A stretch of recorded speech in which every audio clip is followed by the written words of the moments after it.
Welcome. Today we're doing a deep dive into a case that, well, it's haunted the public consciousness for almost 3 decades now.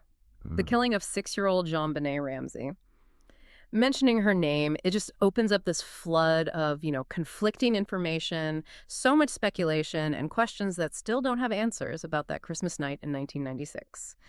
We're going to carefully go through the source material provided today, lay out what's actually known from the records, look at the critical mistakes made early on, and see where things stand now. Yes, and our task today is, frankly, quite challenging. The evidence in this case is just riddled with conflict, and there were significant procedural problems right from the start. We need to acknowledge that many of the core facts we'll discuss are used to support two completely opposite conclusions. Was it a family member, or was it an unknown intruder?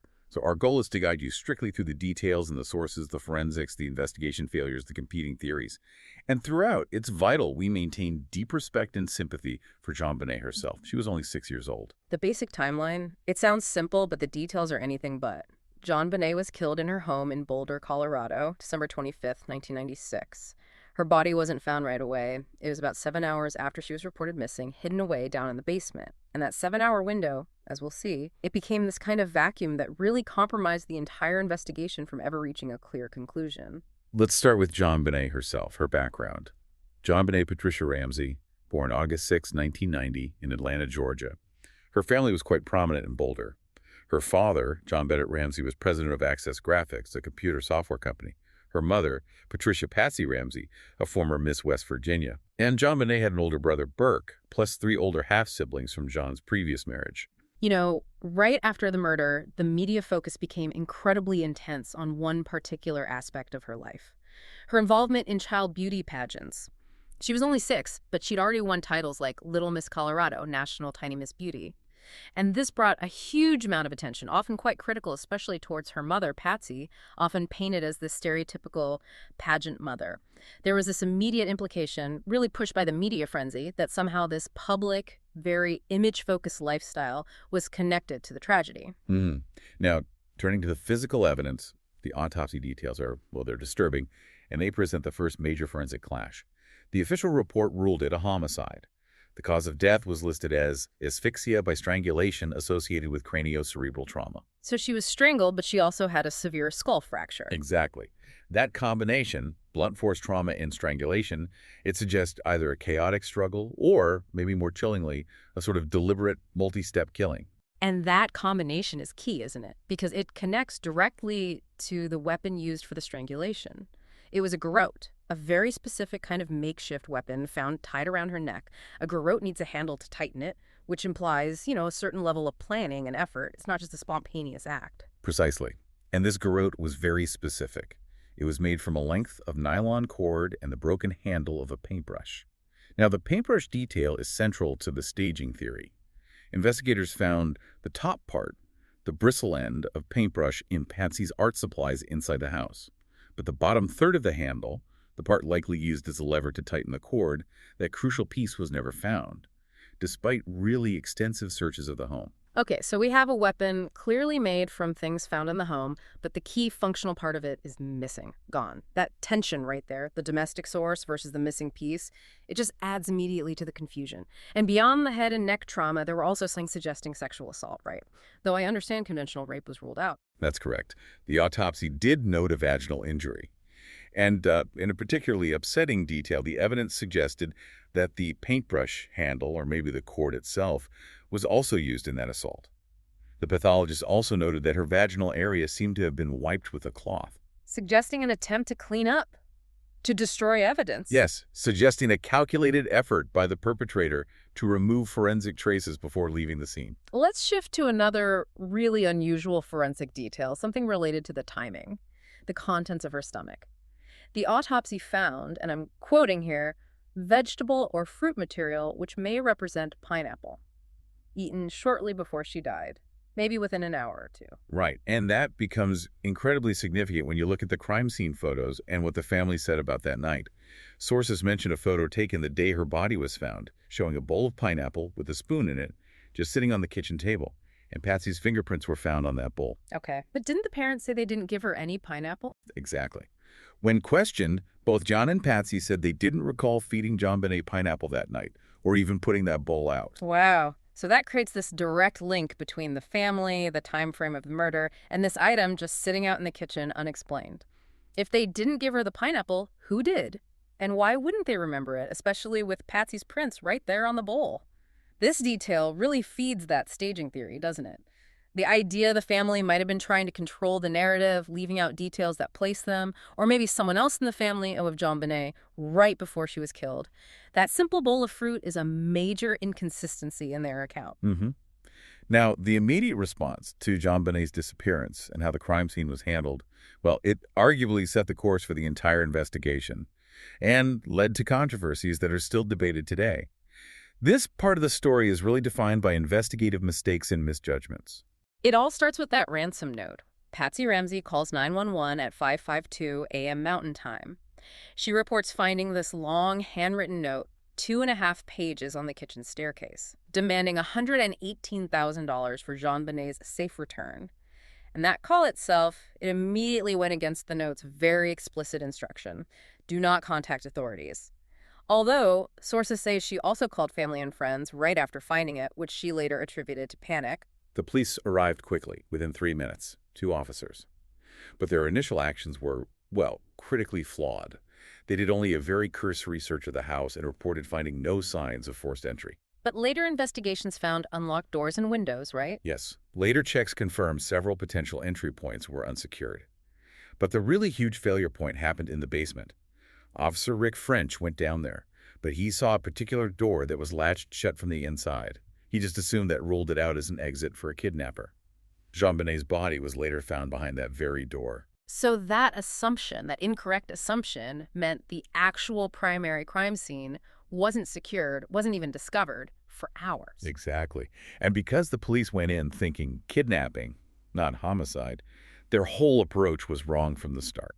They only cordoned off JonBenét's bedroom, right? Yes, just her bedroom. The rest of the house was treated like it wasn't part of a crime scene. This led to just disastrous contamination. Friends arrived, victim advocates, the family minister. People were coming and going all morning, and sources document visitors picking things up, moving items, even cleaning surfaces in the kitchen. Oh, no. That would destroy evidence. Fingerprints, fibers. Absolutely. Potentially destroying crucial trace evidence that might have belonged to the perpetrator, if there was one. And the contamination just got worse, didn't it? Around 1:00 p.m. It peaked, then yes. Detective Linda Arndt, who was the lead detective on scene, was waiting for contact from the supposed kidnappers, which never came. She then made a decision that's been incredibly criticized ever since. She asked John Ramsey and a family friend, Fleet White, to search the house themselves to see if they noticed anything amiss. Asking a potential primary suspect to search the potential crime scene, that seems highly irregular. It's almost unheard of in standard police procedure. It really shows how strong that initial kidnapping mindset was, overriding basic protocols. And John Ramsey went straight to the basement. He did. He opened that latched door the first officer had walked away from hours earlier, and he found his daughter's body. And then he picked her up immediately. Yes. He picked her up, carried her upstairs. He removed the duct tape that was over her mouth, loosened the cord around her neck. Which would have disturbed everything on or around her body. Exactly. Irrevocably disturbed critical forensic evidence. Any potential fibers, hairs, skin cells from an attacker that might have been on the tape or the cord, compromised. The scene processing team was dealing with severely altered evidence right from the moment of discovery. Okay, let's talk about the ransom note itself. That note is so central to the theory that this was staged. It really is.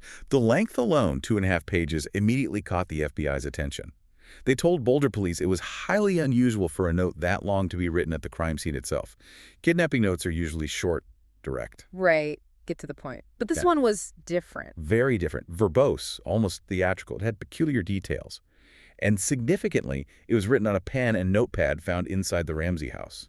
Suggesting the writer had time, felt comfortable, wasn't rushed. Precisely. Suggesting they had ample time to compose this long text without immediate fear of being discovered. And the amount demanded, $118,000. That wasn't a random round number. No, very specific.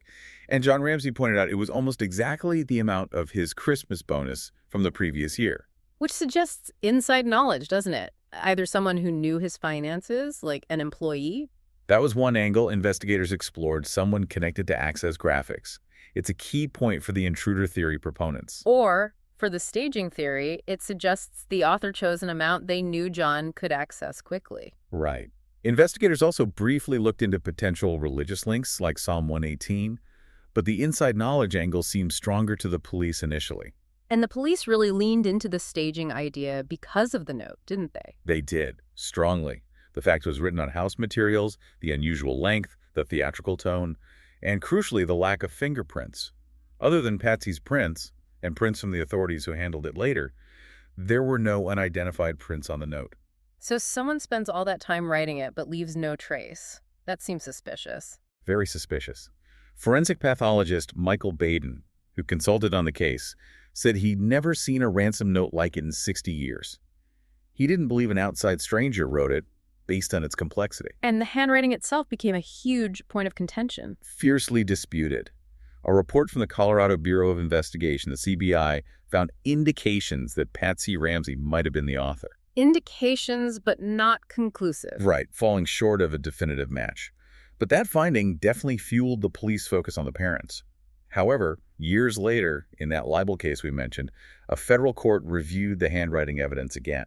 That judge concluded it was highly unlikely Patsy wrote it, citing 6 certified handwriting experts who disagreed with the CBI finding. The judge even criticized interference from unqualified, self-proclaimed experts who had muddied the waters. So the official state investigation and a federal court reach opposite conclusions on the handwriting. Exactly. It just shows how difficult that piece of evidence was to pin down definitively. There was also something about the language used in the note.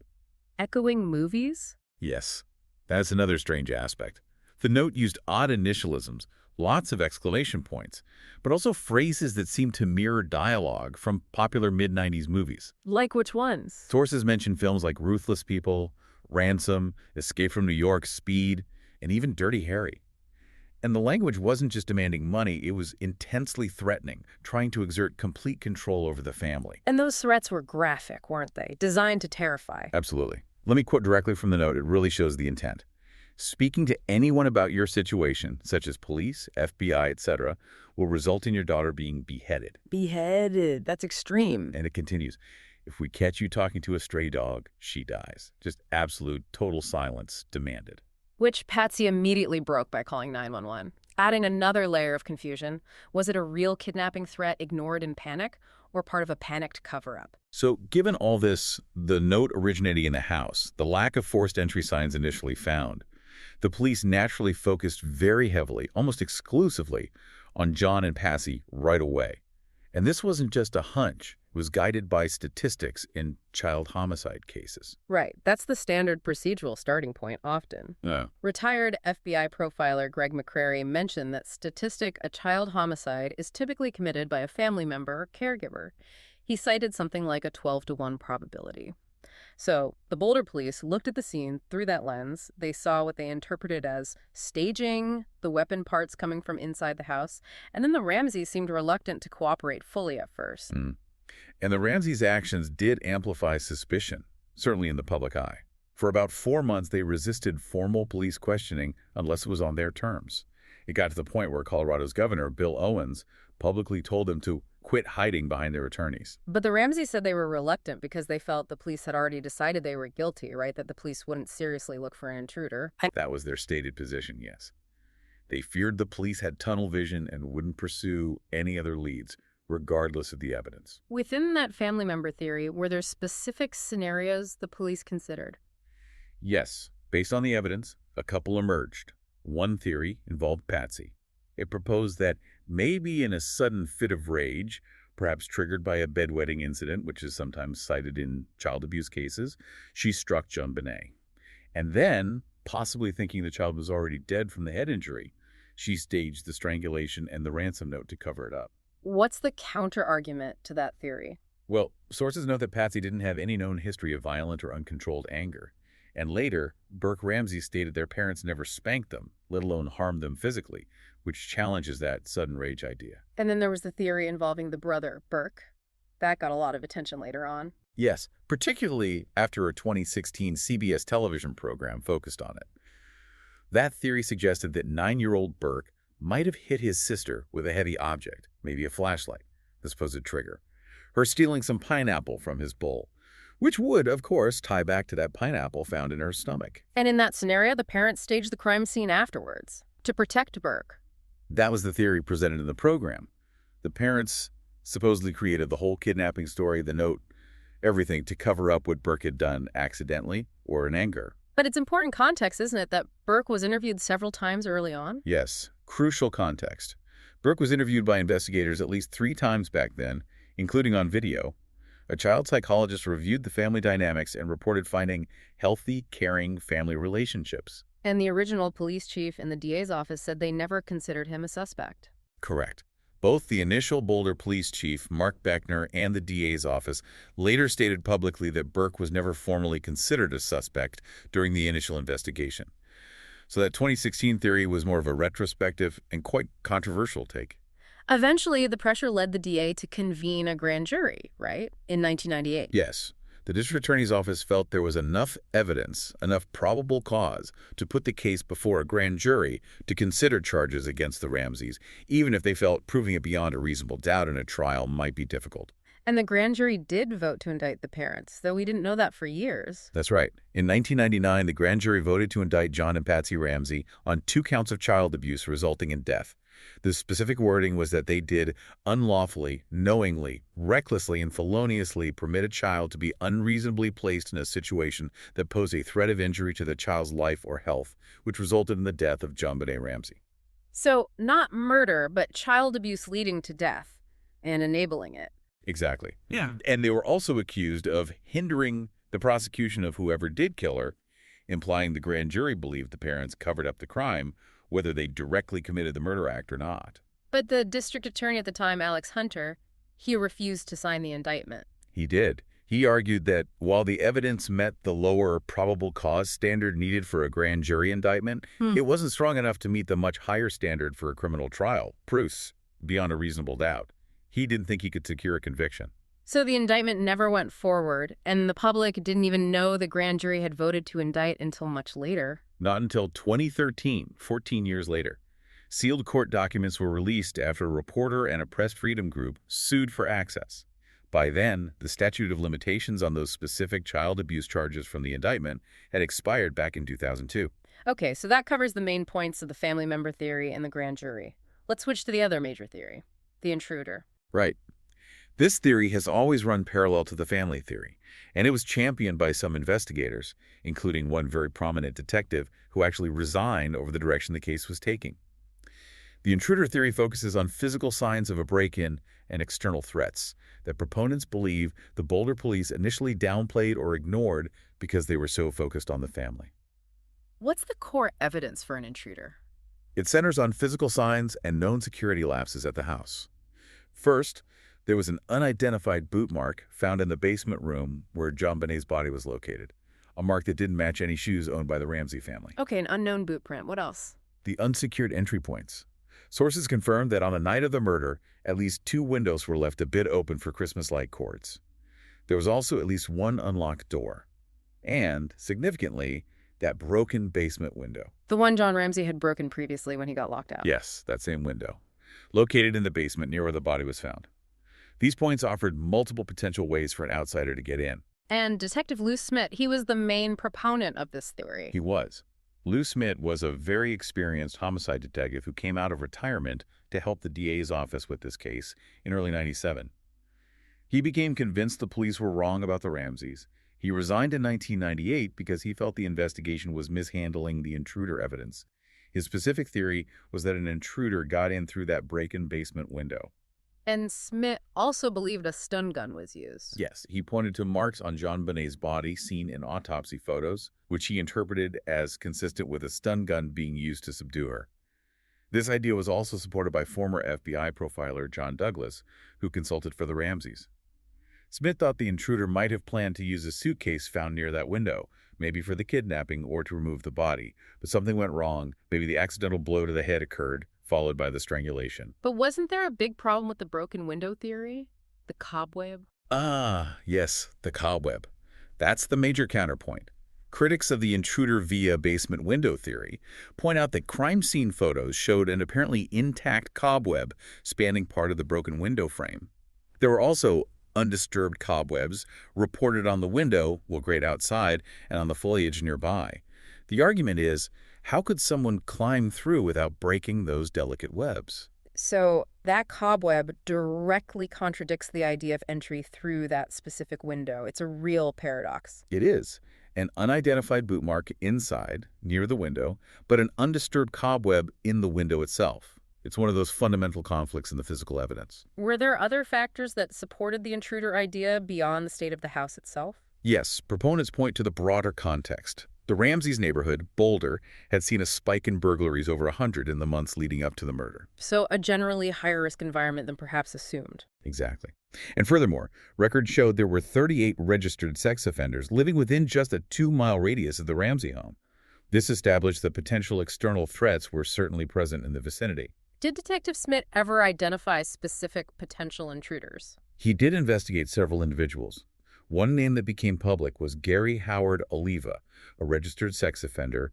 Smith's team identified as a person of interest back in 2002. Oliva was later arrested in 2016 on unrelated child exploitation charges.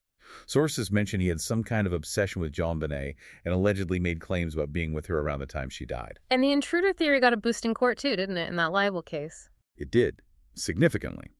In 2003, in the Wolf v. Ramsey libel suit, where the Ramseys sued an author who implicated them, federal judge Julie Carnes issued a ruling. She concluded, based on the evidence presented in that civil case, that the evidence was actually more consistent with the theory that an intruder murdered JonBenét than it was with the theory that Mrs. Ramsey did. She stated there was virtually no evidence to support the theory that Patsy had murdered her daughter. Now, that was a civil case, so a lower burden of proof, a preponderance of the evidence, not beyond reasonable doubt. But still, a federal judge finding the intruder theory more plausible, that carried weight. Absolutely. It heavily influenced the public perception and provided significant legal backing for the family's position.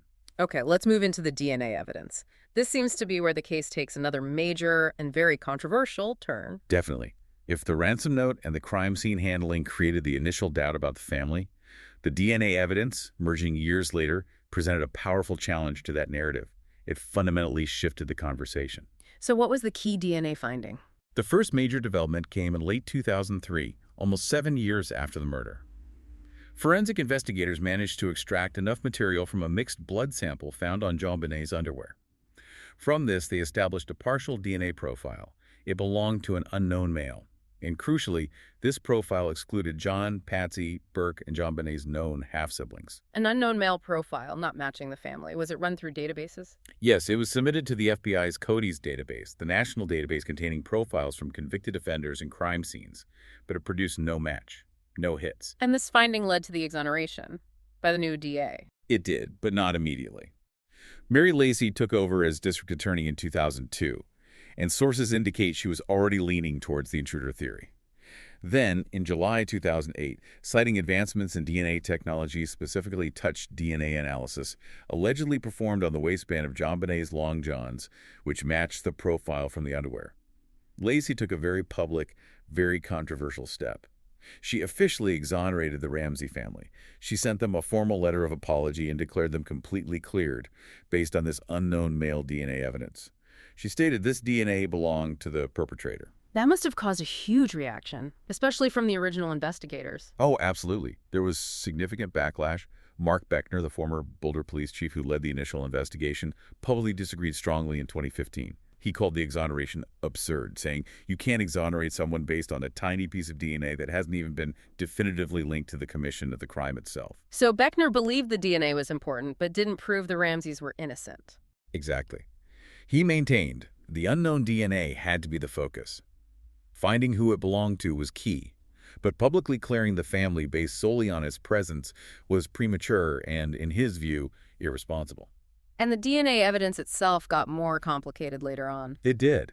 In 2016, new forensic analysis reported by news outlets citing investigative sources suggested the original DNA sample might actually contain genetic markers from 2 unknown individuals, not just one. 2 people. How does that change things? Well, a mixed profile makes things much murkier. It increases the possibility that the DNA isn't from a single killer, but could be the result of innocent transfer or contamination from multiple sources, which, given how badly contaminated the scene was. Right, that brings us back to the central debate about trace DNA, doesn't it? What does it actually mean in a compromised scene? Precisely. You have experts on both sides. Forensic pathologist Michael Baden argued you can't rely on it solely. He said, trace amounts of DNA can get on places and clothing from all different non-suspicious means. He felt there was no forensic proof it pointed to a stranger murder, suggesting it could easily be contamination, maybe from manufacturing, handling, or even someone who touched the body or clothes during the chaos of the discovery. But others strongly disagree. Yes. Former FBI profiler Candice DeLong argued the opposite. She believed that because the same DNA profile was found in multiple locations on JonBenét's clothing, it was less likely to be random contamination. Her view was that the consistency pointed to a single source, the perpetrator making the intruder theory more likely.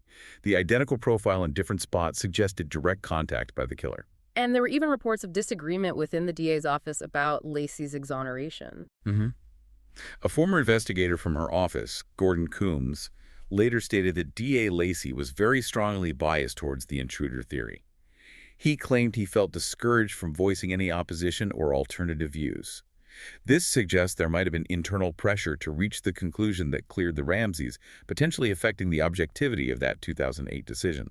We also need to touch on that bizarre incident in 2006, the John Mark Carr confession. Ah, yes. That was a major media event for a short time. Carr, an American schoolteacher, was arrested in Thailand. He had confessed, apparently in emails, to a professor studying the case, to drugging, sexually assaulting, and accidentally killing JonBenét. For a moment, it seemed like the case might finally be solved. He did. The news exploded. But the confession fell apart very quickly under scrutiny. How so? Well, Carr only provided details that were already widely known from media reports. He got key forensic facts wrong.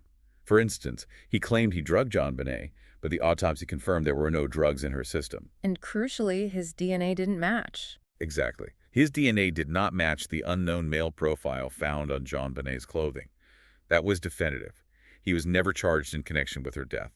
The whole Carr episode really highlights the danger of false confessions and the power of DNA to debunk them. So, after all this, what's the legal aftermath been like, beyond the criminal investigation itself? The legal aftermath has been significant, primarily characterized by the Ramsey family's use of defamation lawsuits to challenge media portrayals and publications that implicated them, especially after the DA's exoneration. Their attorney, L. Lynn Wood, became very well known for pursuing these cases aggressively. They sued several outlets. Yes. Sources mention suits against Star magazine and also against the authors and publishers of a book titled JonBenét, inside the Ramsey murder investigation. Many of these ended in out-of-court settlements. Which often means the publisher decides it's less risky or costly to settle than to fight it in court, especially given that 2003 federal ruling that favored the intruder theory. Precisely. Settlements often included apologies or retractions from the media outlets. And Burke Ramsey also sued recently, over that 2016 TV program. He did. After the CBS documentary aired, the one theorizing he was involved, Burke filed massive lawsuits against both CBS and one of the program's key experts, forensic pathologist Werner Spitz. He sought hundreds of millions of dollars in damages. Those suits were also eventually settled out of court in 2019. Again, no public trial, but it showed the family's ongoing determination to fight narratives pointing to their involvement. So, despite the exoneration, the settlements, the ongoing debate, where does the actual homicide investigation stand today? Officially, the case remains an active, open homicide investigation with the Boulder Police Department. It's classified as a cold case, but they maintain it's not closed. And they're still working on it? Apparently so. In 2016, the Boulder Police Chief, Greg Testa, gave some sense of the scale. He reported the department had processed over 1,500 pieces of evidence over the years, analyzed more than 200 separate DNA samples, and looked into over 20,000 tips, leads, emails, and letters received since 1996. It's a huge volume of information. So after all this time, nearly 3 decades, we're still left with these two fundamentally opposing stories, aren't we? We really are. You have the narrative of a staged family crime that's supported by things like the bizarre ransom note written on house paper, the initial police observations of no forced entry, the garrote made from household items, the statistical probability, and the procedural chaos in those first hours. And then you have the intruder crime narrative, supported by that unidentified male DNA found on her clothes, the confirmed unsecured doors and windows, the unknown boot print in the basement, the context of burglaries and sex offenders nearby, and that federal judge's conclusion in the libel case. The DNA, however complex and debated, remains the strongest piece of physical evidence pointing away from the family. And the whole thing is just permanently clouded by those initial mistakes, isn't it? The contamination of the crime scene in those first 7 hours. That failure means the argument over the DNA is a killer's trace definitively clearing the family, or is it just random contamination in the chaotic scene? That argument becomes almost impossible to resolve with certainty based on the existing evidence. And it dictates whether investigators should be looking for a complex family cover-up or a ghost-like intruder who benefited from those early errors. Which leads us to a final thought for you, our listener, building on everything we've discussed from the sources. Considering those critical early investigative failures and this persistent, ongoing scientific argument about the trace DNA, whether it's exonerating or just noise, if we could go back to December 1996, armed with today's technology, things like rapid DNA sequencing right at the scene or advanced forensic genealogy, what single investigative step beyond the obvious need to properly secure the entire house immediately might have been the most crucial? What could have definitively answered the question of who that unknown male DNA belonged to and perhaps finally brought some measure of closure to this tragic case?